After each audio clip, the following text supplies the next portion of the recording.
Hi friends, நான் கார்டனிங்குள்ளே எதுக்காக வந்தேன்னு இந்த வீடியோவில் பார்க்கலாம். நானும் சாப்பாட்டுக்கு கஷ்டப்பட்ட ஒரு நெசவு குடும்பத்தில் பிறந்த ஒரு பையன்தான். வாழ்க்கையில் சந்தோஷமாக இருக்க நிறைய பணம் வேணும்னு நேரம் பார்க்காம உழைச்சி ஒரு கம்பெனியும் வச்சு அதிலிருந்து தேவைக்கு அதிகமாகவே பணமும் வர ஆரம்பிச்சிடுச்சு. நம்மளால் வாங்க முடியாதுன்னு கனவாக இருந்த நிறைய விஷயங்கள் இப்போ நம்மளால் அஃபோர்ட் பண்ணவும் முடியுது. ஆனால் மனசுக்குள்ளே ஒரு நிம்மதி இல்லை. ஒர்க் ஸ்ட்ரெஸ் என்னை ரொம்பவும் பாதிச்சுது.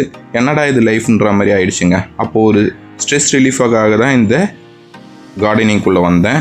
இப்போது இது ஒரு பெரிய போதையாகவே ஆயிடுச்சுங்க. வாழ்க்கையில் ஏதாவது ஒரு நல்ல போதை எல்லாருக்கும் நிச்சயமாக இருக்கணும். அதுதான் நம்மளை லைஃப்பில் அடுத்த லெவலுக்கு கொண்டு போகும். பணத்துக்கு கஷ்டப்பட்ட டைமில் கம்பெனி வைக்கணும்னு போதை இருந்தது. அதுக்காக நிறைய உழைச்சி கம்பெனியும் வச்சு இன்றைக்கி காசில் ஒரு தண்ணீரை அடித்து இப்போ கார்டனிங் போதைங்க. இதுக்காக நிறைய விஷயத்த கற்றுக்கணும், நிறைய செடிகள் மரங்கள் வளர்க்கணுன்ட்டு ஆசையாக இருக்குது. அதுக்கான பயணம் தான் இந்த சேனலு. இந்த சேனலில் நீங்களும் என்னோட சேர்ந்து பயணிங்க. Thank you friends. Happy gardening.